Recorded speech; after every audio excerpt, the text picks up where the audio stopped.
Ako po si Miss Winnie at ito ang ating kwento. Magandang araw. Ako po si Shaira, 40 years old. Itong kwentong ibabahagi ko po sa inyo ay nangyari noong taong 2005. 20 anyos lamang ako ng mga panahong ito. Ulila na po ako sa mga magulang, pero hindi ako literal na napabayaan. Sinalo ni Nanay Monica ang pag-aalaga sa akin sa kadahilanang siya naman ang aking ninang. Bali hiwalay na sa asawa si Nanay Monica. May isa siyang anak at si Ate Aya na noon ay kasal na at nakikitira lang sa bahay ng aking ninang. Medyo suplada si Ate Aya, mahilig mag-utos. Tuloy, halos wala ng katahimikan ng aming bahay sa tuwing nagpapang-abot sila Nanay Monica na parehong mainit ang ulo. Nagkakasagutan kasi sila. Ako naman, dala ng hindi ako sanay sa gulo, ginagawa ko ang lahat ng trabaho sa bahay para wag na ding makarinig ng mga milagrong kataga mula sa bibig ni Ate Aya. Alam ko naman na sa simula pa lang, hindi na siya pabor na ampunin ako. Nakagawian ko nang gumising ng maaga. Ako ang nagluluto ng aming agahan, nagsasalang ng tubig para sa pangkape at bumibili ng pandesal sa labas ng bahay. Ang asawa ni Ate Aya na si Kuya Jun ay nakilala ko bilang tahimik na tao. Yun nga lang, medyo nasobrahan din. Wala na kasi siyang pakialam sa mga ingay na naririnig niya sa bahay. Hindi niya pinagsasabihan si Ate Aya na wag naman masyadong dalasan ang pagsagot-sagot kay Nanay Monica. Katulad ngayon, kapapasok ko pa lang galing sa pagbili sa labas ay nag-aaway na naman sina Ate Aya at Nanay Monica. Nay, hindi naman sa tinatanggalan ko kayo ng karapatan sa lupang pagmamayari ninyo. Pero sana naman, hayaan niyo kung isanla ang kalahati nito. Ininegosyo natin, palalaguin. Mag-i-invest tayo para naman may dumating sa atin kahit papano. Naririnig mo ba ang sinasabi mo, Aya? Aba, buti sana kung may sapat na kita kayo ng asawa mo. Pareho naman kayo na walang trabaho. Saan tayo kukuha ng perang ipambabayad sa lupa, aber? Kaya nga tayo magnenegosyo Hindi ka naman kasi nakakaintindi. Hindi ako papayag. Baka sa wala lang mapunta ang lupaing ito. Alaala ko pa mula sa yumao kong mga magulang ang meron tayo. Nanay naman, pagdadamutan mo ba naman ako? Anak mo naman ako Tsaka ako lang din ang magmamana nito kapag wala na kayo Walang yaka talaga. Kahit kailan, makapagsalita ka, parang hindi mo ko ina. Ako man ay natigilan sa sinabi ni Ate Aya. Literal na kinlaro na niyang mamamatay na si Nanay Monica pagdating ng araw. Palagi na lang nilang pinag-aawayan ng tungkol sa lupa ni Ninong. Kung minsan naman, ang kinukulit ni Ate ang kanyang mamanahin sa mapagbebentahan gayong wala namang balak si Nanay na ibenta ang lupa. At kapag hindi pa siya nagsasawa, pati lupain ni Nanay na minana niya mismo sa kanyang yumaong mga magulang ay pinagtitripan pa. Kung ako lang, hindi ko magagawang sabihin ang mga bagay na yon. Napalapit na ako sa kanila Nay, Ate, tama na po yan. Umagang-umaga pa po nagtatalo na kayo. Gigil na binalingan ako ni Ate Aya at saka dinuro. Bakit ka ba nakikialam? Pwede ba? Huwag kang sasabat sa usapan namin Sampid ka lang. Wala kang karapatang umasta na para kang tunay na anak. Alam ko naman po kung saan ako lulugar, Ate. Pero wag mo naman pong pagsalitaan ng ganyan si Nanay. Para kasing pinagdarasal mo nang mamatay siya Lahat naman ng bagay may tamang panahon. Baka po pwedeng magagandang topics na lang ang pag-usapan ninyo. Nay, hahayaan nyo na lang bang makisali ang ampon mo sa lahat ng usapan natin? Wala na siyang pinalulusot Sasampalin ko na talagang babaeng yan Abay, tama si Shaira. Respeto naman, Aya. Hindi mo na ako ginalang. Bakit, patay na ba ako? Para pakialaman mo ang mga bagay na meron ako ngayon? Baka nakakalimutan mo. Anak ka lang. Ako muna ang mauunang magdedesisyon. Galit na binagsak ni Ate Aya ang baso sa mesa at tinalikuran kaming dalawa. Nasapo naman ni Nanay Monica ang kanyang ulo. Palagi na lang siyang ganito. Wala nang bago. Lumapit ako kay Nanay at hinaplos ang kanyang likuran. Mahirap pa naman kapag nai-stress si Nanay. Mabilis siyang magkasakit. Diyos ko naman, oo. Kailan ba magkakaroon ng katahimikan sa bahay na ito? Hindi ko na talaga kayang tagalan niyang pagsalbahe ng ate mo. Bakit po ba mainit palagi ang ulo ni Ate Aya, Nay? Nagsimula lang siya sa pagiging ganyan nang maghiwalay kami ng ninong mo, anak. Palibhasa, alam niya ngayon na maganda ang buhay ni Nestor kasamang babae niya. Alam mo na, mayaman, de kotse, may kondo. Kilala mo naman ang ninong mo. Walang ibang alam sa buhay kundi puro pasarap. Tukoy niya sa dating asawa. Hindi ko lang maintindihan kung bakit kay nanay binubunto ni Ate Aya ang kanyang galit. Kung tutuusin, pwede naman siyang lumapit kay Ninong kahit anumang oras niyang naisin. Kaso lang, mas gusto yata niyang gawing miserable ang buhay ni nanay. Alam naman niya na nagkakandakuba na nga ang magulang namin sa paghahanap buhay na dapat si Ate Aya at ako na ang gumagawa. Kaso lang sa sitwasyon ngayon, parang siya pa ang gustong magpabuhay sa amin. Tapos si Kuya Jun naman parang hangin lang, tumatagos sa pader ni hindi namin makausap. Palaging hay, palibhasa, adik. Ayaw ko mang magmalaki pero ako, kaya kong magsilbi kay nanay hanggang sa maabot na nga namin ang aming mga pangarap. Gusto kong makapag-aral, makapag-abroad nang sa gayon magantihan ko si Nanay Monica sa lahat ng kabutihan niyang nagawa sa akin. Nginitian ko si nanay. Hayaan mo na si ate, Nay. Mahihimasmasan din siya. At kapag maaalala niya ang mga sinabi niya sa'yo kanina, siguradong mahihiya siya. Ganun naman palagi hindi po ba? Nasa huli ang pagsisisi. Salamat anak. Napakaswerte ko dahil napakabait mo. Ikaw ang palaging nagpapalamig sa mainit kong ulo. Ay, syempre naman po. Ikaw naman po ang pinakamamahal kong nanay. Kung wala po kayo, baka sakali na ako lumaki. Walang mapuntahan, walang matutulugan. Sabi ko sa kanya.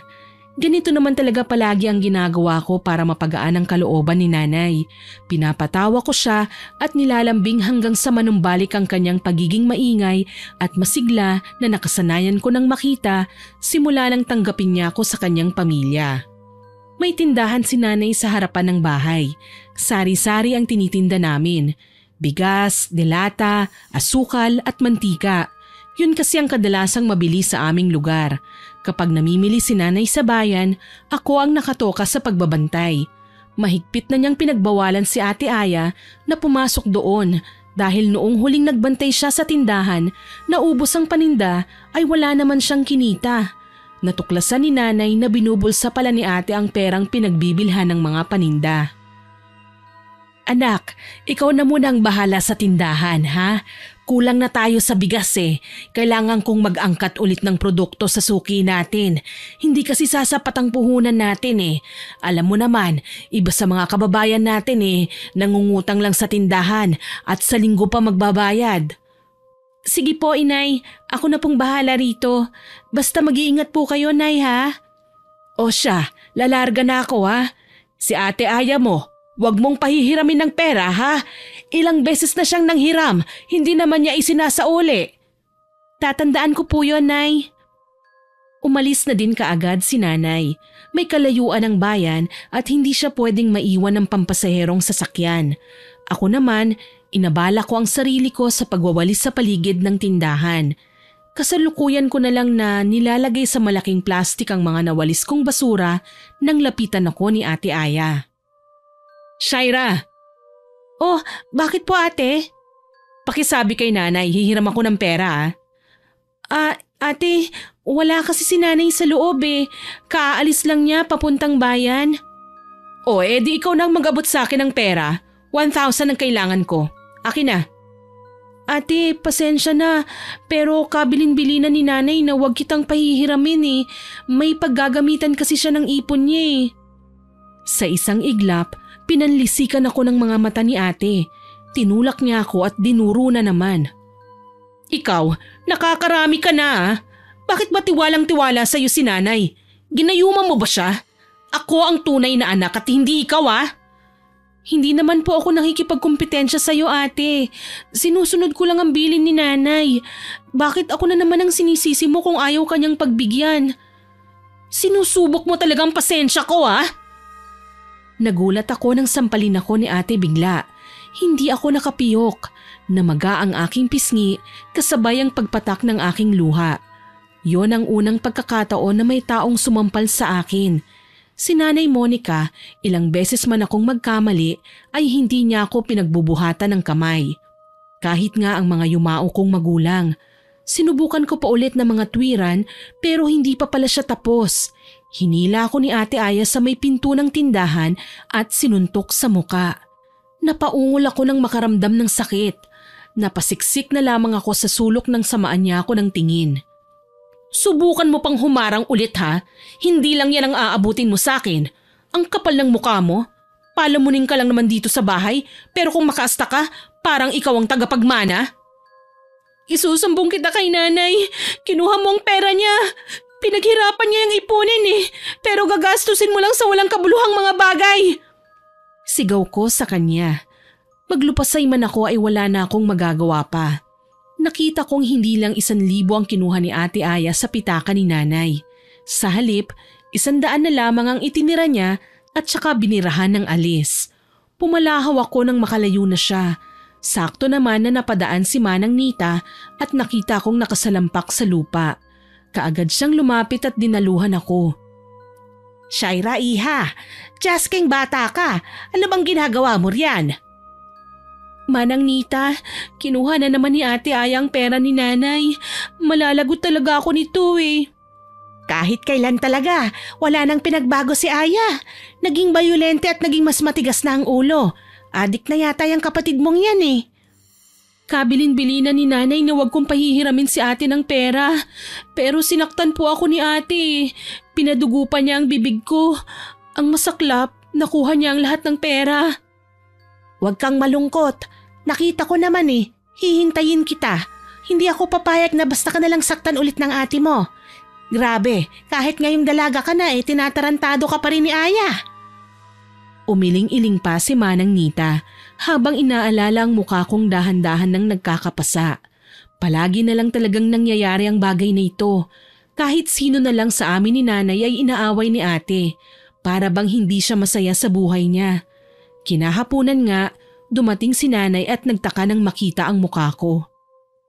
Oh, anak, anong nangyayari dyan sa mukha mo? Taka niyang tanong. Ayaw ko na sanang magsumbong dahil sigurado ako na silang dalawa ulit ni ate ang magtatalo. Kaso lang, konektado ito sa pagkakakuha ng pera ni nanay. Nariyan naman si Manang Nita na ipiniliwanag kagad ang nangyari. Hay nako, dating gawe Monica. Sinaktan ni Aya ang bunso mo at sa pilit ang kinuhang pera niyo sa tindahan. Hayan, pinadugo pa ang mukha ni Shaira. Ano? Bakit naman sinaktan pa niya ang kapatid niya? Akala ko, tutungayaw si nanay at makikipag-usap kay Manang Nita. Pero nagulat ako nang makitang pumihit siya patalikod at dumiretso sa bahay. Nag-aalalang sinundan naman namin siya ni Manang Nita. Nagulat ako nang makitang direktang pumasok si nanay sa kwarto ni Ate Aya. Wala doon ang mag-asawa pero napalibot ang tingin ko sa kanilang tulugan. Napakaburara ni ate. Naghalo na ang mga marurumi at bagong labas sa banggera. May pinagkainan sa sahig, may bote ng gin sa may pinto na wala namang laman at maraming plastik ng chichirya sa gilid-gilid na parang ilang araw nang naroon at hindi man lang naliligpit. Kulang na lang maging gubat ng kanilang kwarto sa dumi at kulob na pati ahas pipiliin ng tumabi sa kanila kesa sa magtago sa kuweba. Sa katunayan, napapatakip kami ni Manang Nita ng ilong kapag natatagalan kami sa pagsunod ng tingin sa loob ng kanilang higaan. Hindi ko napigilang lapitan si nanay. Nanay, ano pong ginagawa niyo? Hintakot kong tanong nang makita kong nagsisimula na si Nanay Monica sa paghalungkat sa mga gamit ni na ate. Sinubukan ko siyang pigilan pero mariin na lamang niya akong pinagsabihan na wag akong makialam.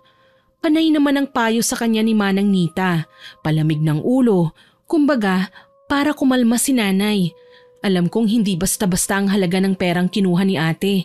Nasa mahigit 10,000 yun Mabuti na lang talaga wala sina Ate Aya sa bahay. Kung nagkataong naroon sila, malamang nagkakagulo na naman. Siguradong lalabanan si ate at may katwiran sa lahat ng ibabato sa kanya ang aming ina. Kalaunan, tumigil din si nanay sa kahahalungkat ng mga gamit. Napasalampak na lamang siya sa isang tabi. Tahimik na umiiyak. Ramdam ko ang kanyang panghihina na parabang nawawalan na siya ng pag-asa. Wala naman akong nagawa kundi ang yakapin na lamang si nanay. Ipinaramdam ko sa kanya na okay lang ang lahat, na hindi siya nag-iisa. Mabuti na lang, pinahid niya kaagad ang kanyang luha. Tama na ang drama. Pasensya ka naman ang Nita ha. Medyo nakalimot ako na nariyan ka pala. Ayos lang yon. Kahit sino naman kapag galit may mga bagay na nakakalimutan. Pero wag mo nang alalahanin. Sa susunod, wag mo nang iiwan kay Shaira ang pera mo. Sinasaktan ni Ayang bunso mo eh. Tignan mo, sayang naman ang ganda ng mukha niyan kung magkakapasalang. Paano pa siya makakahanap ng boyfriend niyan? Si Manang Nita talaga, oo. Boyfriend ka agad? Hindi ko pa nga naiaahon si Nanay Monica sa hirap eh. Kita mo na, Manang Nita. Napahiya ka sa anak ko. Hindi ako iiwan niyan, uy. Mas mahal niya ako kaysa sa mga crush niya. Si Nanay talaga, ang galing magpatawa sa mga salita. Crush talaga? Crush kaya yun? Nakipagtawanan na lamang sila kasabay ng aking mga biro. Ayun nga lang, ramdam na ramdam kong hindi naman gaanong nakatuon sa amin ang atensyon ni Nanay. Malamang, iniisip niya pa rin ang perang kinuha sa amin ni Ate Aya. Kinagabihan, nakipag-usap ako kay Nanay. Itinaon ko yon habang nakahiga na kami sa aming kwarto. Kahit kasi dalaga na ako, hindi ako humihiwalay kay Nanay sa pagtulog. Nanay, pasensya na po kayo ah. Wala man lang akong nagawa para protektahan po ang pera ninyo. 100 na lang ang tinira ni ate. Naunahan niya kasi ako sa mga action moves niya eh. Nasaktan ka na nga, nagbibiro ka pa. Anong gusto mo? Ako nang maglagay ng pasa sa mukha mo? Dito naman sa kabila para pantay na. Pinatatawa ko lang po kayo, Nay. Kayo talaga. Ewan ko ba anak, hindi ko alam kung bakit ganyan ang ate mo. Parang hindi niya ako nanay. Kung tratuhin niya ako, parang kung sino lang. Minsan nga, gusto ko na siyang sukuan eh.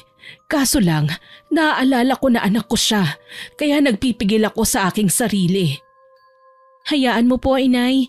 May konti naman akong ipon mula sa binibigay niyo sa akin. Ipapahiram ko na lang po muna sa inyo yon. Proud kong sinabi kay nanay. Natawa siya. Sakto kinurot ako sa tagiliran. Pareho kaming binibigyan ni ate ng pera ni nanay. Kaso lang naiipon yung sa akin. Wala naman akong dapat na pagkagastusan eh. Samantalang si ate, puro na lang gastos. Ni hindi siya nag-iipon. Sa totoo lang, ako ang kinakabahan para sa kanya. Paano na lang kung mabuntis si ate? Saan siya kukuha ng pera sa pangangailangan nila? Sobrang kawawa si Nanay Monica sa kanila. Pati nga si Kuya Jun walang trabaho. Paano nila naatim na magpakasal at magkaroon ng pamilya kung ganyang wala naman silang iniisip para sa kanilang kinabukasan? Binalingan ko si nanay ng tingin nang mapansin kong nagsasalita siya. Ibang klase ka ngayon na. Ikaw na talaga ang nagpapahiram. Nay, kahit hindi niyo po sabihin, nakaalalay po ako palagi sa inyo. Hanggat may maitutulong po ako, hindi ko kayo susukuan. Kahit umuwi pa tayong duguan. Sabay kaming nagtawanan. Naging family joke na namin ang katagang yun, pero hindi namin yun tinutotoo. Para muling madagdagan ang aming puhunan, nagpasya kami ni nanay na bumili ng mga alagang manok.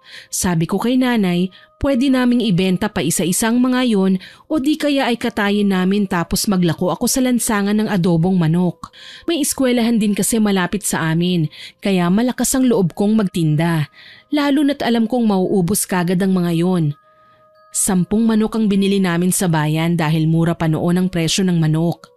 Nagiging mahal lamang ito kapag nadadagdagan ng timbang o di kaya ay kapag niluluto na.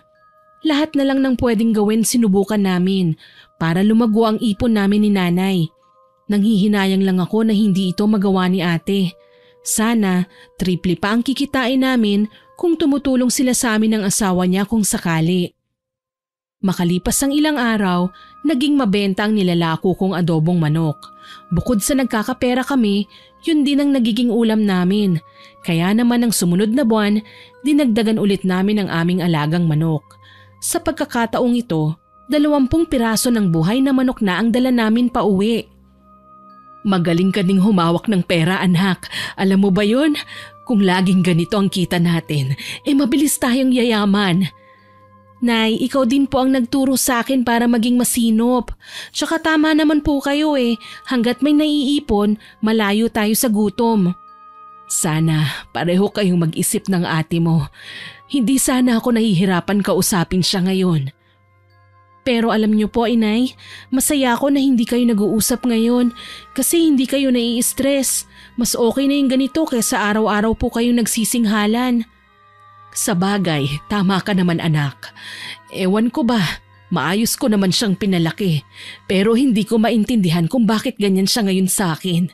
Mas mabuti nga ako hindi ko siya inabandona. Kagaya ng tatay niyang pinili ang marangyang buhay at iniwan ako. Sarili niya lang ang iniisip niya. Kasasabi ko lang nai-stress na naman po kayo, Nay. Oo na, Madam Shaira. Hindi na ako magdadrama. Muli, naging abala kami sa paglipas ng mga araw. Mabilis na dumami ang naghahanap sa akin sa lansangan dahil masarap nga naman ang lutong adobo ni nanay. Yun nga ang dahilan kung bakit nakapag-ipon kami kaagad. Ang kaso nga lang, nagiging panira sa aming mga gawain si Ate Aya. Madalas niya akong lapitan para hinga ng pera, utangan o kung minsan sapilitan niyang kukunin. Ganyan na siya kasalbahe. Nalaman kong nalulung na pala siya sa sugal at paulit-ulit na natatalo. Ang asawa naman niya nasa tabi ng kalsada din at nalulung na sa bisyo. Sigarilyo at alak ang pinagkakaabalahan niya. Isang araw, naglalako ako sa kalsada nang salubungin ako ni ate. Napahinto kami sa tapat ng isang tindahan. Shaira, malaki na bang kinita mo? Kung nagugutom ka ate, pwede kitang bigyan ng isang supot ng adobo tsaka puso. Pero kung pera ang hihingin mo, pasensya na wala akong dala Aba, ibang sagutan natin ngayon Ano, may ipinagmamayabang ka na ba? Nainis ako at nilapag ang paninda ko sa mesang bakante tsaka hinarap si ate. Hindi ko na kasi nagugustuhan ang mga binabato niyang salita sa akin. Parang sobrang pang-aapi na.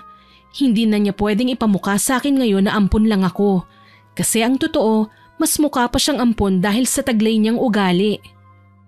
Wala akong pinagmamayabang ate, pero may pagmamalaki ko po na nakakatulong ako kay nanay.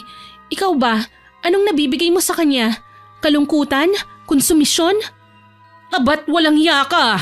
Matapos ka naming ampunin, bihisan at gawing tao, yan ang igaganti mo sa akin?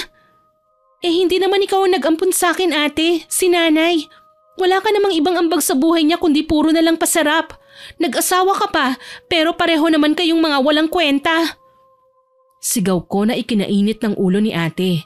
Bigla niya akong sinabunutan kaya nagkagulo kami sa aming kinaroroonan. Siyempre, nagalit din ako sa ginawa ni ate. Kaya pumatol ako sa kanya. Hindi ko hinayaan na siya lang ang makapanakit sa akin. Nagpagulong-gulong kami sa lubak-lubak na kalye at makailang beses niya akong nginudngod pero nakakaganti naman ako. Ang asawa niya, sa halip na umawat ay tatawa-tawa lang. Parang engot na nakikipagpustahan pa sa mga kainuman niya. Siyempre, pabor sa kanyang asawa. Hindi naman ako nagpatalo. Alam kong marami pa akong kakaining bigas kung ang pag-uusapan namin ay ang pakikipagbuno sa isa't isa. Mas malakas si ate, mas ayaw ding magpatalo. Mabuti na lang, sa gitna ng nagkukumpulang mga tsismoso at tsismosa, may humawi at nagsisisigaw na inawat kaming dalawa.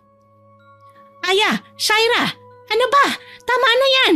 Hindi na kayo nahiya. Pati dito sa lansangan, pinapakita niyo ang kagaspangan ng inyong mga ugali. Si ate po kasi ang nagsimula, Manang. Aba, Manang Nita, wala kang pakialam kung patayin ko man dito sa kalsada ang ampon ng nanay ko, ha? Alam mo, sumusobra ka na, Aya Nagtitiis sa hirap ang nanay mo at kapatid para lang may makonsumo kayo. Pero hindi ka naman tumutulong sa kanila. Anong klaseng anak ka? Kababae mo pa namang tao, pero barumbada ka. Nang duduruin na sana ni Ate Aya si Manang Nita, aktong susugod ako sa kanya. Kaso lang, dumating naman si Nanay Monica. Nang gagalaitin niya kaming pinaghiwalay tsaka sinampal na dalawa. Wala siyang pinili sa amin. Pareho niya kaming pinagalitan. Ano ba? Hindi niyo na ba talaga ako binigyan ng kahihiyan? Dito pa talaga sa kalsada? Nay, sorry po. At nariyan na naman ang isang pakialamera.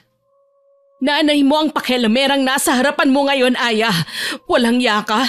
Puro ka na nga lang pasarap. Pati pinaghihirapan ng kapatid mo, aagawin mo pa. Sobra na yang katamaran mo.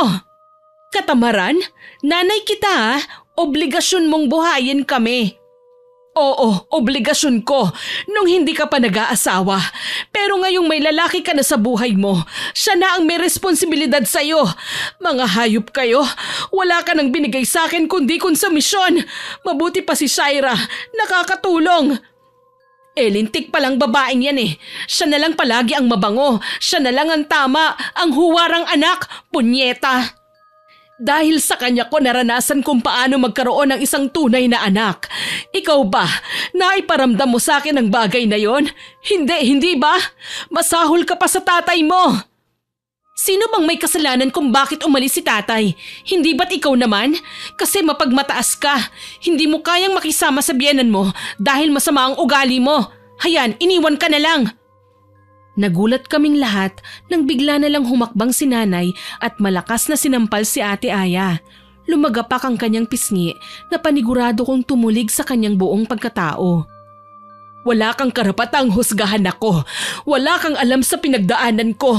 Kung may mga napansin ka man, hindi lahat yun ay totoo. Wala kang utang na loob. Matapos kitang alagaan, mahalin at ipagkanulo sa ama mo, yan pang igaganti mo sa akin? Dahil hirap na ako sa buhay. Sana man lang binigay mo na lang ako sa tatay ko kesa sa hinayaan mo ako magdusa sa piling mo. Otomatikong nagsitalikuran ng mga tao sa hindi malamang dahilan. Para bang hindi na nila kayang pakinggan ang mga susunod na sasabihin ni nanay. Ako naman, tahimik lang na lumuluha. Kahit mahapdi ang anit ko sa lakas ng pagkakahila ni Ate Aya sa buhok ko, hindi pa din maipagkakailang mas masakit ang nararamdaman ni nanay ngayon. Kahit maraming tao, mukhang itong pagkakataon na lang sila magkakausap ng matino.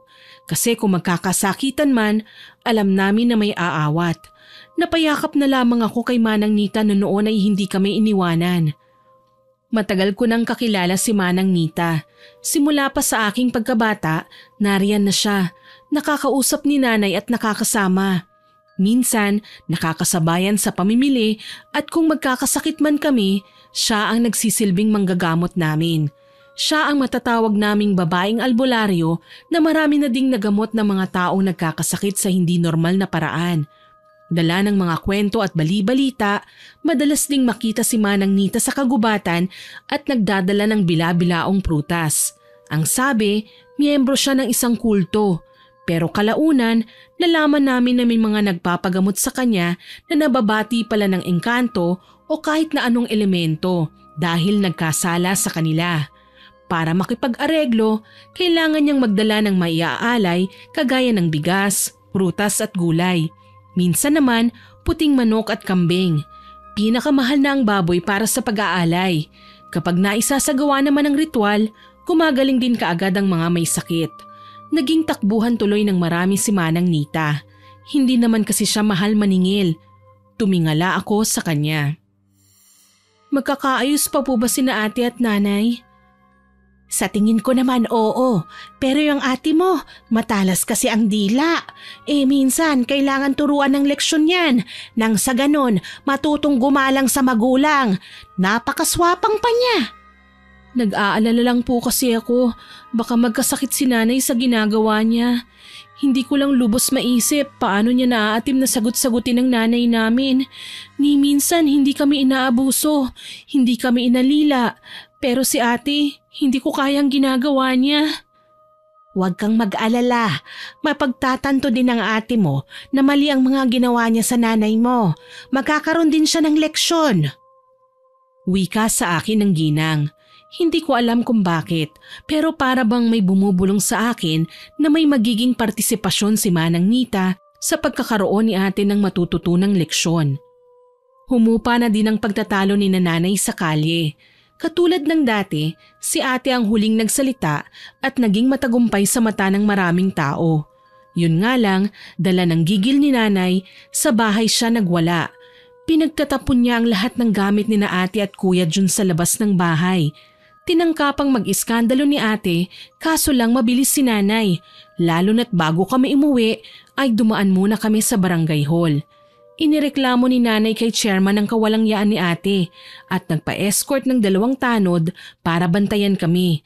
Sakali man na humantong sa mas brutal na pagwawala si ate. Sige, lumayas na kayo. Wala naman kayong naitutulong sa akin. Mga hayop kayo. Ikaw, June, may nanay ka naman. Hala, umuwi kayo doon. Isama mo yung walang galang mong asawa. Tutal, tapos na ako sa pagiging nanay sa inyo. Bakit? Akala mo ba naiinggit ako sa bahay mong bulok? Pwe, mas mabuti nga yun eh. Hindi ko na kailangang makisama sa iyo. Asa ka pa? Wala ka naman talagang pakikisama. Sige, dun ka magbagsik-bagsikan sa pamilya ng asawa mo nang makita mo ang hinaharap mo. Tutal, malakas naman ang loob mo at hindi mo ako ginagalang. Dun ka sa balwarte ng mga tigre. Bulyaw pa ni nanay. Walang nagawa si na ate kundi ang umalis na nga ng bahay. Nangihinayang man ako pero nakamit namin ni nanay ang katahimikan na matagal na naming inaasam. Ang katahimikan na buong akala ko hanggang panaginip lamang. Pinili naming umusad na ni nanay nang makaalis na si ate. Naging maayos ang aming buhay. Naglalako pa din ako ng adobong manok habang si nanay naman nakabantay sa tindahan. Patuloy ang pagdami ng aming mga paninda. Magandang balita anak, may maibibili na naman tayo ng mga alagang manok. Matitriple na natin ang makakatay sa susunod na araw. Mabuti po yan, Nay. Masyado kasing nasasarapan po ang mga tao sa luto niyo pong adobo. Marami ang bumibili ng tig-3 serving. Hayaan mo at bukas, maaga tayong pupunta sa bayan. Bibili tayo ng sangkaterbang manok. Nawalan na kami ng balita kay Ate Aya. Naging abala din kasi kami sa aming pagtitinda.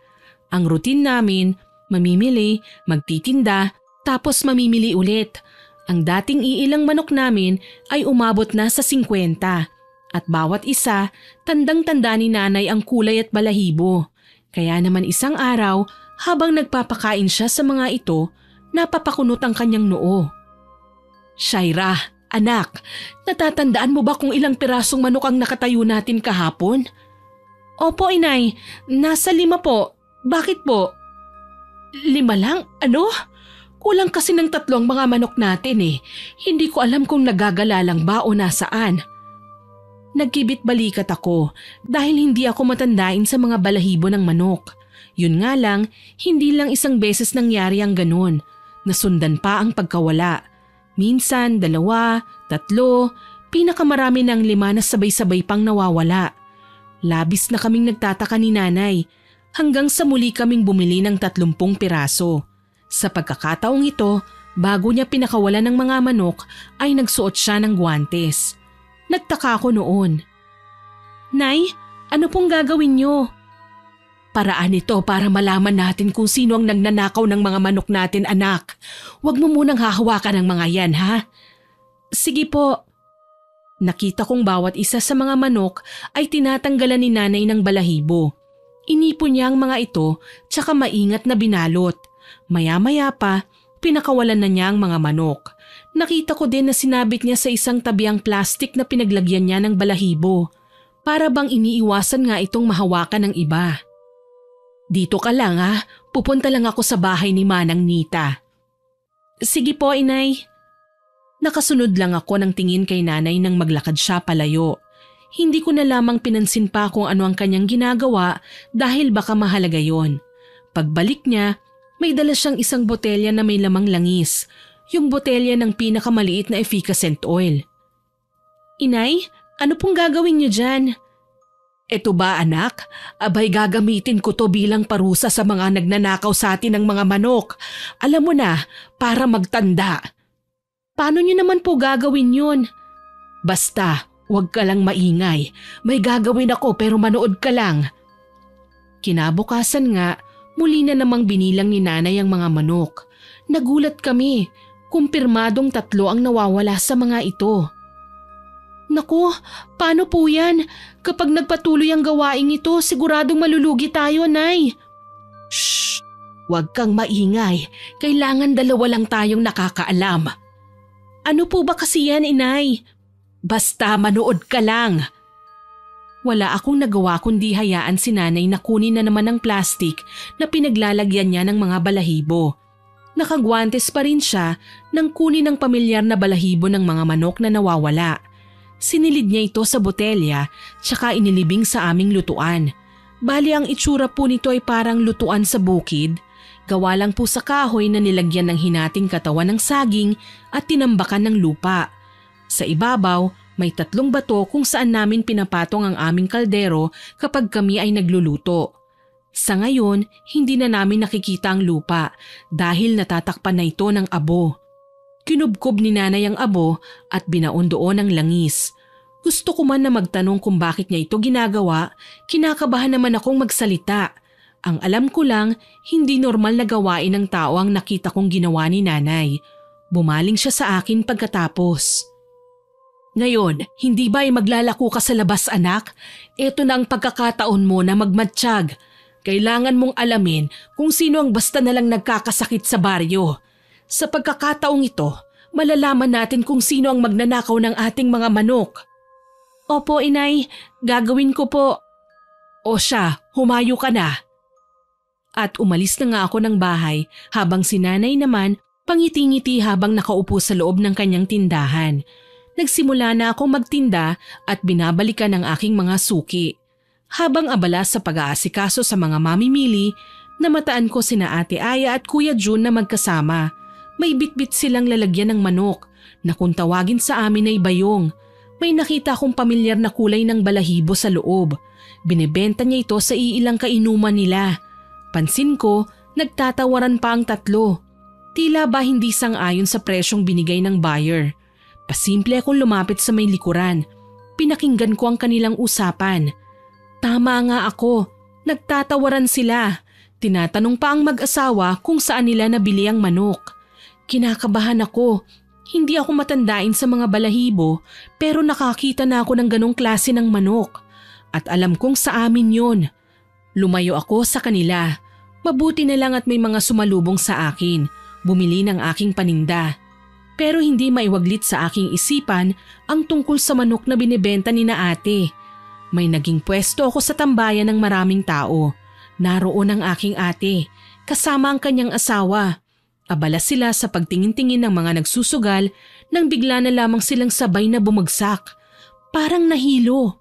Ilan sa mga kakilala nila ang lumapit at inalalayan sila kaya naman muling pinaupo si Ate Aya sa bangkito. Marami ang nagtatanong kung anong nangyari. Kaso lang, bigla siyang nagsuka at nahintakutan ng iba sa nilabas niya sa bibig. Kulay gray na parang ginamos ang kanyang sinuka. Kanya-kanya naman sa paglayo ang mga tao. Ano kaya ang nangyari kay ate? Palihim kong tanong sa aking sarili. Sakto naman na nakita ko si Manang Nita na naglalakad papalapit sa akin. Nagtataka ang kanyang muka kaya naman kaagad ko siyang sinalubong. O iha, anong nangyari sa'yo? Manang, si ate po, nagsuka. Biglaan na lang siyang nahilo. Ganun ba? Bakit hindi natin lapitan? Baka lang po kasi biglang manakit eh. Kilala niyo naman si ate, napaka-bayolente. Mamaya, ibintang pa niya sa akin ang nangyayari sa kanya. Sa kakitiran ba naman ang utak niya, imposibleng hindi niya idawit ang pangalan ko sa pagkakasakit niya. Kung sa bagay, o siya, napadaan lang ako. Papunta ako sa bayan at baka maiwan ako ng sasakyan. Mauna na ako, ha? Sige po. Ako naman po tatapusin pang ibenta ang lahat ng ito. Nanatili akong nakatayo kung nasaan ang kaguluhan. Medyo nahimasmasan na si ate habang pinagtutulungang paypayan ng mga tsismosa. Literal na mabagsik talaga siya sa aming lugar. Kinatatakutan siya eh. Saktong tumingala siya at nakita ko. Hindi ko alam kung bakit basta na lang akong kinabahan. Dahil sa halip na lapitan sila, tanungin kung anong nangyari ay pinili ko na lamang magtatakbo. Hinihingal pa ako nang makarating sa bahay na labis na pinagtaka ni nanay. Oh anak, anong nangyari sa'yo? Natatakot po ako, Nay. Nakita ko po kasi sina Ate Aya at Kuya Jun. Oh, sinaktan ka ba nila? Hindi naman po. Napatingin sa akin si ate pero hindi ko na hinantay na makalapit pa siya. Umalis na po ako kaagad. Baka po kasi manggulo na naman siya at kung ano na naman po ang sabihin sa akin. Niyaya ako ni Manang Nita na lapitan pero tumanggi po ako. Tama naman ang ginawa mo, anak. Kapag nakita mo sila, iwasan mo na lang para wala ng gulo. Alam naman natin na mahilig sa iskandalo ang ate mo. Napangiti na lamang ako at pumasok sa bahay. Sakto lang sa amin ang natirang ulam kaya hindi na namin kailangan pang magluto para sa pananghalian. Kinahaponan, dumating si Manang Nita. Tila balisa. Malamang sasabihin niya kay nanay ang nakita namin kanina. Hindi siya mapakali habang si nanay naman abala sa pag-aayos ng kanyang mga bagong biling paninda. Ako naman ay nagsasampay ng mga nilabhang damit sa likuran pero naririnig ko ang usapan nila. Maliit lang naman ang bahay namin kaya kahit na sino pa ang kausap namin magkakarinigan lang sa loob o sa labas ng bahay. Oy, Manang Nita, kanina ka pa riyan ah. Ano bang problema? Monica, yung binigay ko sa'yo na langis, ginagamit mo na ba? Abay oo, ginamit ko na. Alam nyo naman sunod-sunod ang pagkawala ng mga manok namin. Kailangan ko ng resulta. Napakawalang yan naman kasi ng mga magnanakaw na yan eh. Talagang tinitira pa ang kaunting negosyo ko. Bakit ho ba? Kasi may basta na lang bumagsak sa baryo kanina habang maraming tao. Sabay nga naming nakita ni Shaira eh. Kung ganun, silang magnanakaw ng mga manok ko. Napakaswapang talaga ng mga kababayan natin. Ang gusto ay palaging nakapanlalamang sa kanilang kapwa. Paano yan, Monica? Hahayaan na lang ba natin sila? Hindi ba't sinabi nyo na kamamatay ang ganung gawain? Oo, sumpa na yung ginagawa natin. Oras na matuyo ang langis na nasa loob ng botelya, mawawalan din ng buhay ang anak mo. Ano? Bakit hindi niyo ho sinabi? Akala ko alam mo na. Paano ko ho malalaman? Wala naman hong sinasabi sa akin si Shaira. Baka naman natakot lang ang bata. Huwag kayong maingay at baka marinig tayo ni Shaira. Alam niyo namang sobrang tuwid ang batang yun. Ayaw sa pandaraya, sa paggawa ng masama. Ako naman wala talagang balak na saktan si Aya. Pero kailangan kong malaman kung sino ang magnanakaw ng mga manok ko. Ngayong may impormasyon na tayo, kukumprontahin ko na lang siya. Gulat na gulat ako sa mga narinig ko.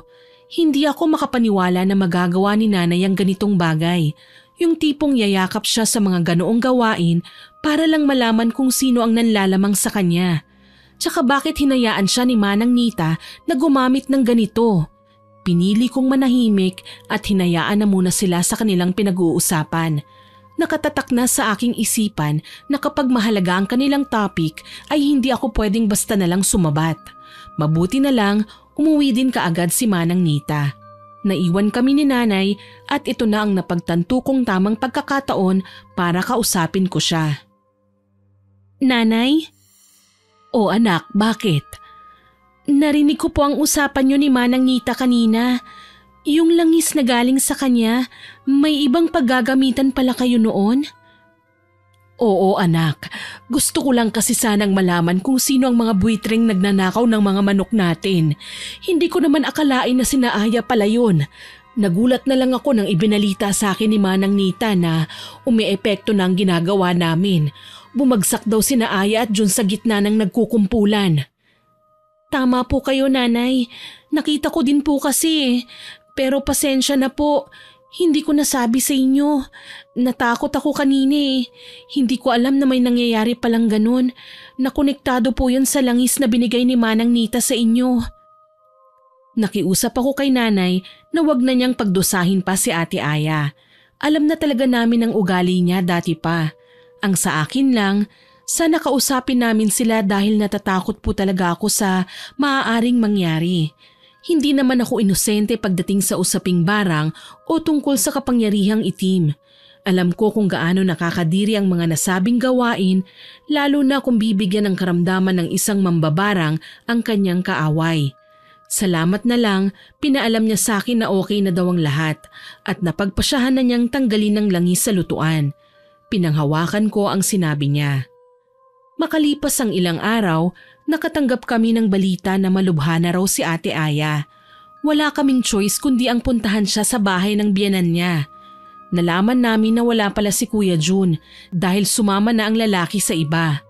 Inaapi-api naman siya ng kanyang biyenan dahil kinapalan na raw ni Ate Aya ang manirahan sa bahay nila Kuya Jun kahit wala na sila ng lalaki. Aniya, pwede niyang kasuhan ng lalaki dahil kasal sila at may pananagutan sa kanya. Kinausap ni nanay si Ate Aya. Ako naman ng mga sandaling yon ay nakaupo lang din sa gilid ng pinto kung saan naroon ang kwarto niya. Anak, yaman din lamang at iniwan ka na ni June. Bumalik ka na lang sa bahay. Huwag mo nang ipagsiksikan ang sarili mo rito. Hindi mo naman sila kadugo eh. Nagpapatawa ka ba? Di nawalan din ako ng koneksyon kay June kapag umalis ako sa bahay na to. Wala namang magagawa ang mga magulang niya dahil legal akong asawa. Ate, hindi po worth it kung mananatili ka rito. Ipinagpalit ka na rin naman niya sa iba eh. Tsaka ipakita mo sa kanya na kaya mo ring mabuhay nang wala siya. Mga punyeta pala kayo eh. Bakit ba hindi nyo na lang i-apply ang mga salitang yan sa sarili nyo? Bakit nagpupumilit pa kayo? Ayoko na nga sa inyo eh. Sana naman makaintindi kayo. Pinalayas nyo na ako, hindi ba? Ate. Ano, Nay? Hanggang dito ba naman ipamumukha nyo sa akin na mas paborito nyo si Shaira? Pagod ako ah. Masama ang pakiramdam ko. Sana wag nyo na akong guluhin pa. Hindi ako sasama sa inyo. Pero anak, umalis na kayo. Sinabi nang hindi ko kayo kailangan. Siguro kung ibebenta nyo ang parte ni tatay sa lupain na pinagtitirikan ng bahay nyo, baka yon tanggapin ko pa. Tinalikuran kami ni Ate Aya pagkatapos ng pagsinghal niyang yon. Hindi ko alam kung bakit mainit na mainit ang kanyang dugo kay nanay. Parang hindi niya tunay na kadugo kung ituring. Wala kaming nagawa kundi ang umuwi sa aming bahay. Hindi kami nagtagumpay na makasama si ate dahil nagmamatigas naman siya. Nalaman na lang namin na nagpapagamot sa albularyo si ate. Hindi namin alam kung ano ang naging resulta. Lalo na at nabalitaan namin na sinugod niya si Manang Nita sa bahay ng ginang. Dahil malapit lang naman yun, hindi na kami nag-aksaya ni nanay ng oras. Agaran namin siyang pinuntahan para maawat si Ate Aya. Naabutan pa namin siyang sumisigaw at nagwawala. Hayop ka, Manang Nita. Nagawa mo pa talaga sa akin yun. Isa kang kampo ng kadiliman. Sabi ko na nga ba hindi kayo mapagkakatiwalaan. Gusto mo bang ireklamo kita sa barangay, ha, Aya? Aba, ang laking gulo ng ginagawa mo, ha? Nagdala ka pa ng itak. Ano, papatayin mo ako? Talagang papatayin kitang gurang ka. Akmang ihahataw na ni ate ang hawak niyang itak sa katawan ni Manang Nita nang umawat naman ng ibang taong nakasaksi sa kaguluhan. Pati kami nagsigawan sa pag-aakalang nasugatan na si Manang Nita. Mabuti na lang dumating sina chairman kasama ang iilang tanod at pinigilan si Ate Aya. Tuloy, dinala sila sa barangay hall.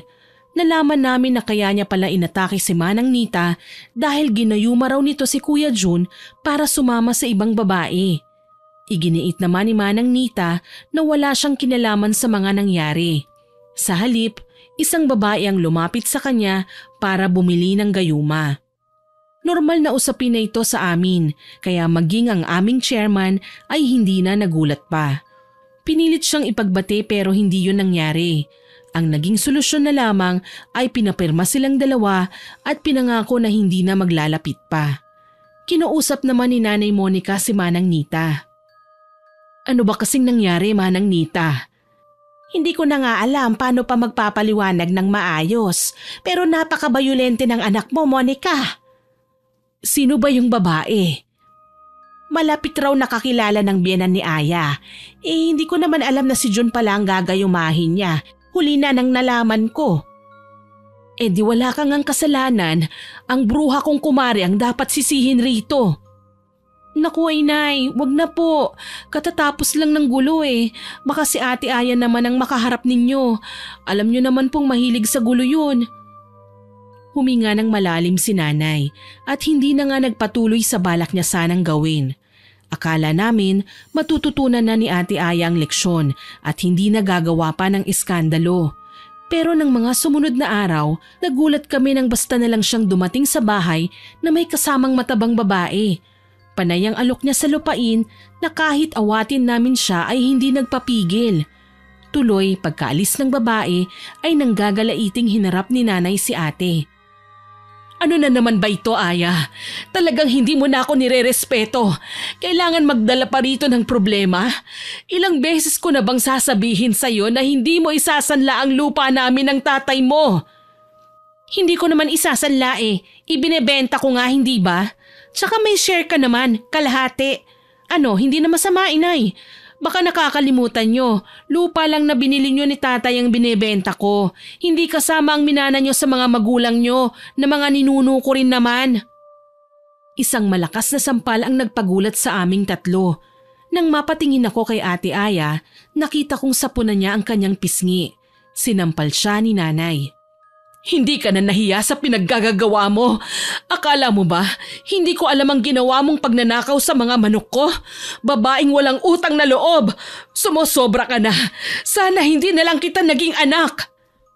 Umalingaw-ngaw sa buong paligid ang sigaw na yon ni Nanay Monica. Nararamdaman ko na ang galit niya, ang sakit na nadarama niya, ang lungkot. Buong akala ko magkakaayos sila ni ate. Pero mas lumala pa pala ang ugali ni ate. Sa halip na humingi ng tawad, dumura pa si Ate Aya sa kanyang paanan na ako naman ang hindi nakapagtimpi. Talagang inatake ko siya at malakas na sinabunutan. Sobra nang ginagawa mo kay nanay. Wala kang galang. Naturingan ka pa namang anak. Kaya kumakapal yung atay mo kasi alam mong papabor siya sa'yo. Hindi pabor sa akin si nanay. Talagang alam ko lang kung hanggang saan ang limitasyon ko, ate. Pero ikaw, wala kang pinipili. Sa lahat ng pagkakataon, pinaninindigan mo ang pagiging masama mong anak. Nagawa ko pa siyang itulak na ikinahiga niya sa lupa. Sigaw naman ang sigaw si Nanay Monica. Pilit niya kaming pinatitigil sa pagsasabunutan. Galit na galit ako sa kanya. Dati, sinasaktan-saktan niya lang ako, pinapahiya sa mga tao. Pero ngayon, lalaban na ako. Hindi na ako magpapaapi pa. Sinabi ng tumigil na kayo! Ang lakas ng sigaw na yon ni Nanay Monica ay halos tumulig sa aming mga tenga. Nagkagulatan kami at kaagad na naghiwalay. Nagulat ako nang makitang sapuna ng matanda ang kanyang dibdib, kaya naman naalarma ako. Ang nakakalungkot nga lang, hindi ako tinulungan ni ate. Umatras siya, nanlaki ang mga mata, tsaka tumalikod para tumakbo. Hindi ko malaman kung ano ang gagawin ko. Literal na napahagulgol ako, lalo na at nangisay si nanay, kaya kaagad akong humingi ng tulong sa aming mga kapitbahay. Isinugod namin sa ospital si nanay sa pangunguna ni Manang Nita. Ipinaliwanag ko sa kanya ang dahilan kung bakit inatake si nanay sa puso. Sumusobra na talaga ang babaeng yan, ano? Bakit ba ganun na lang ang trato niya sa nanay mo? Gusto niya po kasing ibenta ang lupa ni na Inay at Ninong. Ayaw pumayag ni nanay. Kapag nangyari po yun, saan po kami titira? Alam mo, atin na lang to ha? Huwag mo nang ipapaalam pa sa nanay mo. Pero matagal na talaga akong gustong turuan ng leksyon ng babaeng yan eh. Pero paano po? Ako ang bahala. Gagawin ko ang lahat. Magsisisi ang ate mo sa ginawa niya sa iyong ina. Hindi ko alam kung ano ba talaga ang literal na ibig sabihin ni Manang Nita nang sabihin niyang siya na ang bahala. Ang alam ko lang, gusto niyang marinig na humingi raw ng tawad si ate kay nanay. Paano magiging posible yun? Gayong sa pagkakakilala ko kay ate, mataas ang pride niya at hindi basta-basta nagpapakumbaba, kahit pa sa nanay niya.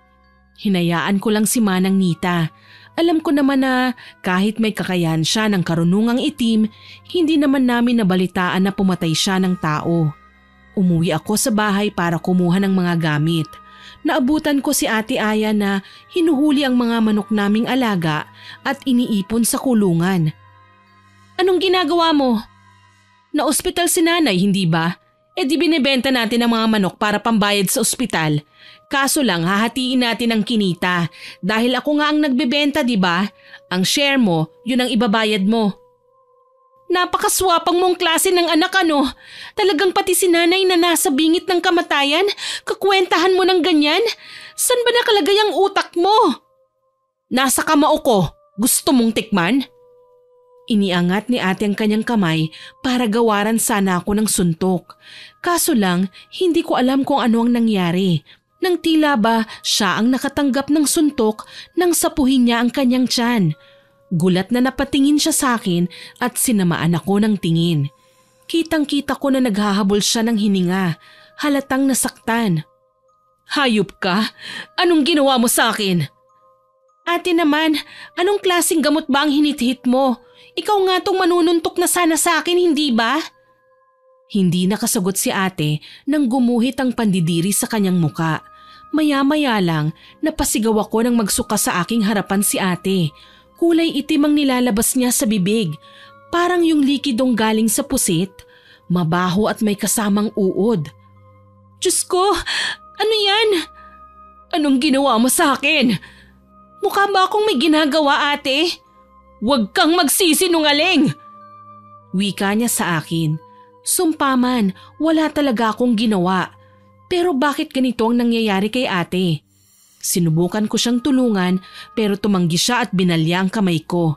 Wala akong nagawa kundi hayaan siyang lumayo. Naiwan akong nagtataka lalo na at nakita kong tila ba maliliksing sumunod kay ate ang mga uod na kanina lang ay sinuka niya. Malinaw na malinaw, may kinalaman rito si Manang Nita. Hindi ako nag-ingay at kumilos na lamang ako na parang walang nangyari. Sinusundot talaga ako ng konsensya ko. Kaso lang, kailangan magdusa ni ate. Alam kong tingin ni nanay sa akin, mabuti at may takot sa Diyos. Kaso minsan, kailangan na talagang maging masama. Kung palagi na lang kasi akong mabuti, inaabuso ako.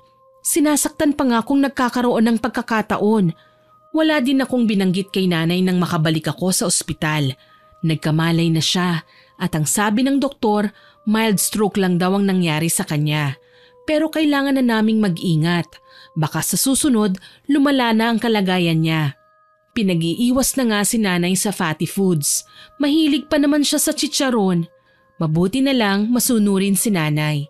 Lahat ng sinasabi sa kanya ng doktor ay sinusunod niya. Makalipas ang 1 linggo, nakalabas na nga kami ng ospital.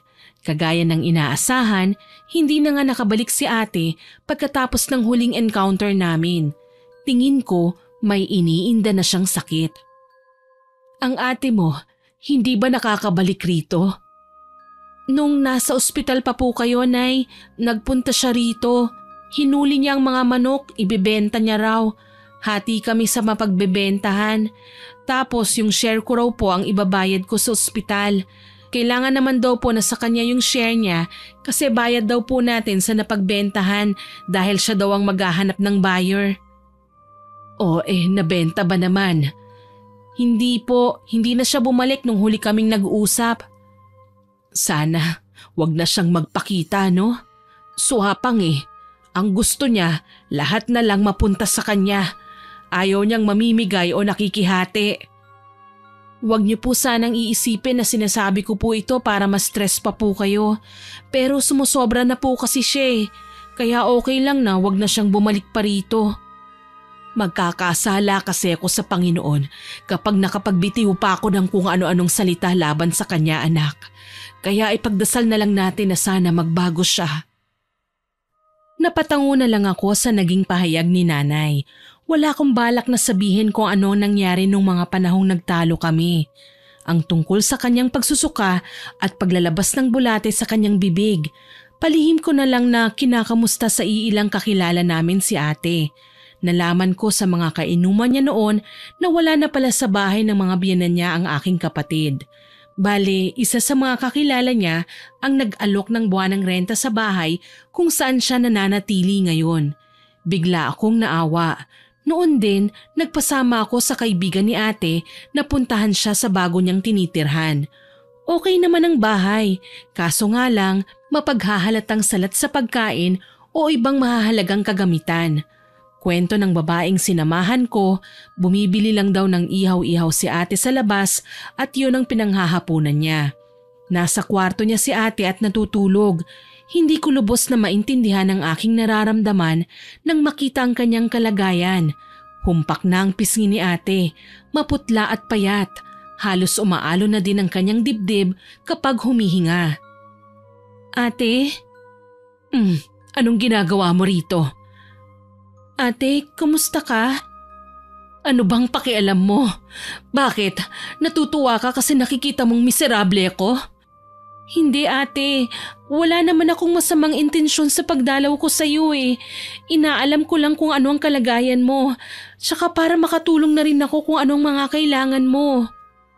Huwag mo na akong patawarin, ipokrita ka. Umalis ka na! Umalis ka na! Singhal niya sa akin, tsaka umaktong babangon kaso lang nalilis ang kumot niya kaya nakita ko ang kanyang mga braso. Nanlaki ang aking mga mata nang makita ang pagkakaagnas noon. Tila nabubulok na siya kahit nabubuhay pa. Diyos ko ate, anong nangyari sa'yo? Pwede ba umalis ka na? Alis! Wala akong nagawa kundi ang umalis na lang sa kanyang kwarto. Hindi ko na din kasi napigilan ang pagsama ng aking sikmura nang malanghapang malansang amoy sa loob ng kwarto. Parang hinihintay lang na matanggal ang kumot para umalingasaw ang mabahong amoy. Mangiyak-ngiyak akong lumabas ng bahay. Tinanong ko ang kaibigan ni ate kung ano ba ang nangyari sa kanya. Bakit biglang nagkasakit si ate? Kwento ng babae, basta na lang daw umuwi si ate sa bahay na nanghihina at nilalamig. Kinaumagahan, nagkaroon na raw ng mga pantal hanggang sa naging sugat na nga at lumala. Tumangutango ako sa kanyang sinabi. Kaagad na sumagi sa aking isipan si Manang Nita. Sigurado ako, siyang may kagagawa ng pagkakasakit ni ate. Kaya bago ko umuwi sa bahay, dinaanan ko muna si Manang. Oh, Shaira, iha, mabuti at napasyal ka. Manang, hindi na po ako magpapatumpik-tumpik pa. Ano po bang ginawa niyo kay ate? Binigyan ko ng leksyon. Bakit? Ganun kalala? Hindi lalala ang kalagayan niya kung maaga pa lang lumapit na siya sa kanyang ina para humingi ng tawad. Alam mong hindi ako masamang tao na may karunungan sa itim na kapangyarihan, iha. Patas din akong tao. Ayokong may mga kakilala ko na nagdurusa dahil sa kasakiman ng mga mahal nila sa buhay. Sana maintindihan mo. Abay kailangan mong kumbinsihin ang ate mo. Kapag nagtagal pa ang katigasan ng ulo niya, sa kabaong talaga ang kahahantungan niya. Wika ni Manang Nita, kaya hindi ako nakasagot. Sa halip, napaiyak na lamang ako sa labis na lungkot. Hindi ko akalain na may ganitong klase ng sumpa si Manang. Literal nakikilos talaga ang isang tao para lang gawin ang mga bagay na kinamumuhian niya.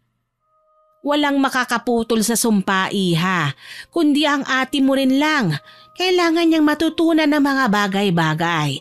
Kailangan niyang yakapin kung ano ba talaga ang meron siya at wag nang maghangad sa iba. Higit sa lahat, kailangan niyang matutong gumalang. Natatakot po kasi ako Baka po mamatay si ate at dadalhin niya ang galit niya sa amin hanggang sa hukay. Hindi yan, iha. Magtiwala ka lang. Pwede ko po bang ipaalam kay nanay ang sitwasyon niya? Pakiramdam ko po kasi kailangan niyang malaman. Nanay siya, may karapatan din po siyang malaman ang kalagayan ni ate. Maging masama man siya o hindi. Kakayanin mo ba? Malay natin, baka ikagalit ng nanay mo ang mga bagay na ito. Tsaka huwag mong sasabihin na hindi ka niya anak. Sa unang araw na inako niya ang responsibilidad niya sa'yo, ay inari ka na niyang anak. Galit na galit si nanay kay ate. Sabi pa nga niya, sana raw wag nang magpakita si ate sa amin. Hindi ko na po alam kung magbabago pa ba ang kanyang reaksyon sa oras na malaman niya ang sitwasyon. Subukan natin. Magkasama kaming umuwi sa bahay at ipinaalam kay nanay ang nangyari. Hindi man lang siya nagulat kahit sabihin ko sa kanya na malaki na ang ipinayat niya. Iiling-iling lang si nanay habang nagiinuman pa kami ng tsaa sa labas ng bahay. Ayan kasi, sa sobrang tapang ng anak kong yan, kahit sino binabangga. Pero ngayong may sakit na, tiklop na siya? Nay, hindi po ba kayo naaawa kay ate? Naaawa ako anak. Ayokong magtanim ng sama ng loob sa kanya. Pero ilang beses niya na ba akong winalangya?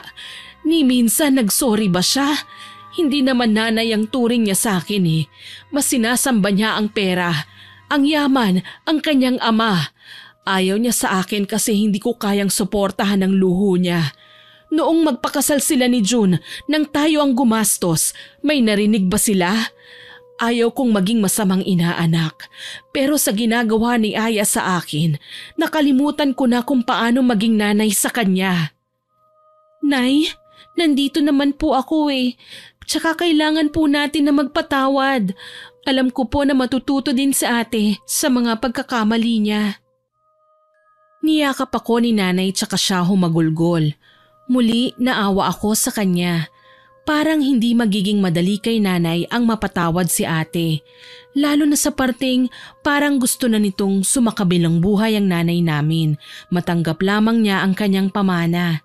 Kaya naman bilang pagbawi din sa aking naging kasalanan, ako na muna ang dumalaw-dalaw kay ate. Ideya ko ang bigyan siya ng leksyon na ginawan ng paraan ni Manang Nita. Kailangan kong makahanap ng paraan na may maitulong naman ako.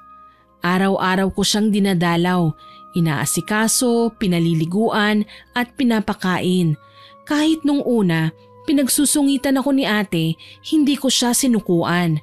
Hanggang ngayong naramdaman ko na lumalambot na siya sa pakikitungo sa akin. Galit ako sa'yo. Bakit hindi ka gumanti sa akin ngayon? Wala akong kalaban-laban, no? Ate, nagpunta ako dito para alagaan ka, hindi para awayin. Lasunin mo na lang kaya ako. Ayaw mong makipag-away sa akin eh. Ate, patas akong tao. Hindi ako pumapatol sa kasing payat mo, no? Walang challenge yun. Napangisi si ate sa aking sinabi. Alam kong kahit papaano, napagaan ko ang aming sitwasyon. Baliw ka talaga, kaya ako naaasar sa'yo eh. Kung asar ka sa akin, kailangan mong magpalakas, magpataba ka. Hindi mo ako kayang labanan ngayon. Namiss ko pa naman ang pagiging bayolente mo. Napapahiyang yumuko si ate. Hindi ko alam kung may nasaling akong damdamin niya o ano, pero nasaktan din ako nang makita siyang nalulungkot. Ate, pasensya na ha. Nasobrahan yata ako sa biro. Hindi naman. Napagtanto ko lang kung gaano ko nasaktan si nanay. Sa dami ng makapanindig balahibong sinabi ko sa kanya, hindi ko deserve ng kapatawaran. Kahit ilang beses akong nagkasala, lagi niya akong pinupuntahan, sinusundo. Ngayon sinukuan na niya ako. Hindi naman sa ganun ate, may sakit si nanay hindi ba? Nahihirapan siyang gumalaw ngayon, kaya hindi siya makadalaw sa'yo. Pasasaan ba't magkikita din kayo? Nahihiya ako kay nanay bunso. Ako ang dahilan kung bakit siya nagkaganon. Parang hindi ko kayang magpakita pa sa kanya. Ate, wag mong sabihin yan. May mga bagay o salita lang talaga tayong napapakawalan dahil galit tayo o sa tingin natin ay tama ang pinaniniwalaan natin. Wag mong isipin na sinukuan ka na ni nanay. Niyakap ko si ate. Hindi na ako nag-inarte dahil maayos ko namang binalot ang nagsusugat niyang braso. Nalagyan ko na din yon ng mga ethyl alcohol kaya alam kong mamamatay na ang kung anumang bakterya na nasa kanyang balat. Kaya lang pala lumala ng gano'n ang kalagayan ni ate kasi walang nag-aalaga sa kanya. Kahit papaano, nagkalapit kaming dalawa. Natuto ako kasi bunso na ang tawag niya sa akin at marunong na siyang humingi ng pasensya sa bawat pagkakataong nagkakamali siya. Lahat ng yon sinasabi ko kay nanay. Wala akong inilihim. Kaya naman bago matapos ang aming usapan sa gabi ay naririnig ko siyang umiiyak. Isang araw, nagising ako na abala si nanay. Nagagawa na niyang kumilos ng malaya, nakakapagluto na siya at nakakapaninda. Kaso lang, iba nung araw na yon dahil lahat ng niluluto niya ay sinisilid niya sa basket. Shaira, anak, bumangon ka na riyan. Bilisan mo at dadalawin natin ang ate mo. Opo, inay. Maghahanda na po ako. Dali-dali akong naligo, sabik na nagbihis at naghanda ng mga dadalhin. Medyo malaki na ang kinikita namin sa pagtitinda, kaya si Manang Nita na ang kinuha naming pansamantalang magbabantay ng aming tindahan. Naabutan ko si nanay na binibigyan siya ng instruction tungkol sa mga produktong ang presyo ay nakasulat na sa nakasabit na papel. Kayo na munang bahala rito ha, hindi naman kami magtatagal doon, Manang Nita. Sige, basta mamaya pautangin mo ko ha, may kailangan akong bilhin sa bayan bukas eh. Oo naman ho, ako ang bahala, aalis na ho kami. Manang Nita, mauna na po kami ha.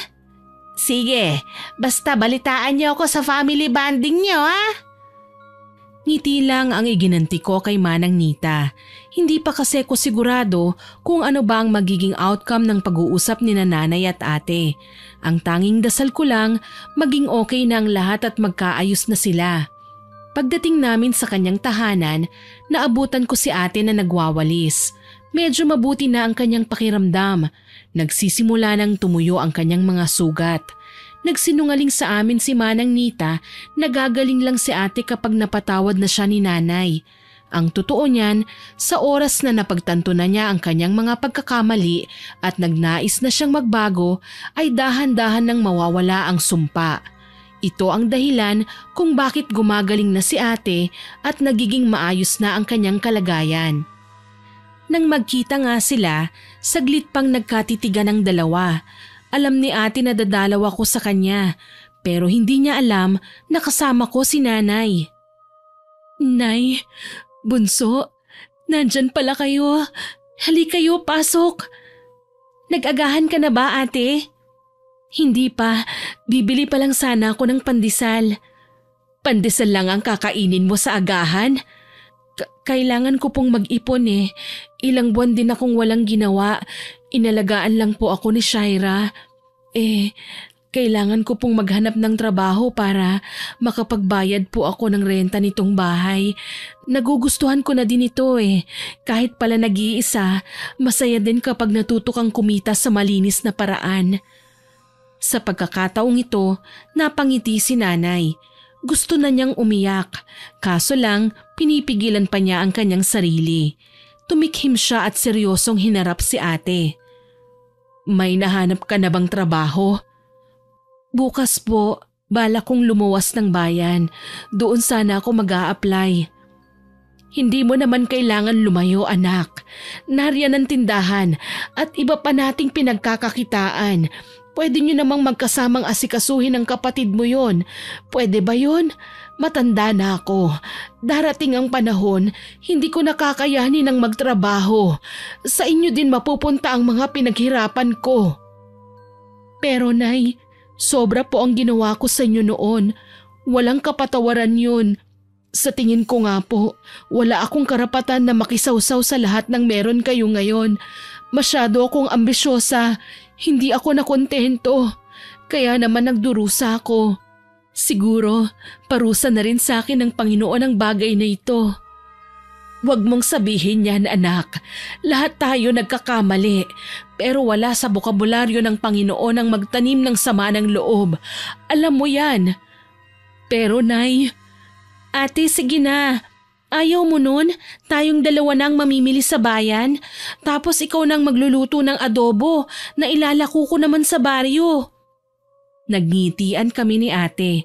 Alam ko nagiging malinaw na din sa kanya ang lahat. Sa bandang huli, nagyakapan kaming tatlo habang nag-iiyakan. Si ate ang may pinakamalakas na hagulgol sa amin. Nay, patawarin niyo po ako. Kalimutan na natin ang bagay na yun, anak. Isipin na lang natin ang mga nangyari noon ay parte ng ating paglalakbay sa mundong ibabaw para malaman kung kaya ba nating harapin ang lahat ng pagsubok na darating pa sa atin. Maging matatag lang tayo at manalig sa poong may kapal. Nang sa gayon, mas lalo niya tayong basbasan sa bawat araw pang darating. O awat na, drama na naman, lumalamig na po ang pagkain. Natigilan kaming lahat at sabay-sabay pang nilapitan ng basket na sinidlan ni nanay ng maraming pagkain. Sa bawat pagkakataon, hindi natin maitatanggi na nakagagawa tayo ng mga bagay na mali dahil yun ang ating pinaniniwalaan. Pero alam naman natin na darating din ang panahon na tayo ay matututo at pipiliting magbago. Kagaya ni ate na dati ay sakit talaga sa ulo ni nanay.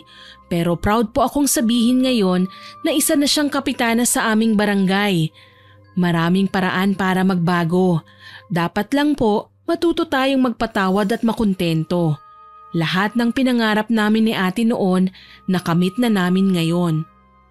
Namatay si Nanay Monica sa edad na 87. Masakit man ang ginawa niyang paglisan pero tinanggap namin ang bukal sa aming puso. Wala kaming pinagsisihan. Lalo na't sa bawat minutong magkakasama kami ay ipinadama namin ang pagmamahalan sa bawat isa. Tinuring nila akong parang tunay na anak at ngayon si ate naman ang nagsilbi kong magulang na hindi na din lumisan pa sa aking tabi. Sinong mag-aakala na sa isang sumpa lamang mula sa kapangyarihang itim ang magpapatino kay ate? Ayaw niyang may sumunod sa kanyang yapak. Kaya naman masaya kami at patuloy na nagtuturo ng pagtulong sa kapwa at maging mabuting mamamayan na maging magalang sa magulang. Hanggang dito na lamang po. Maraming salamat. More power po sa inyong channel at God bless.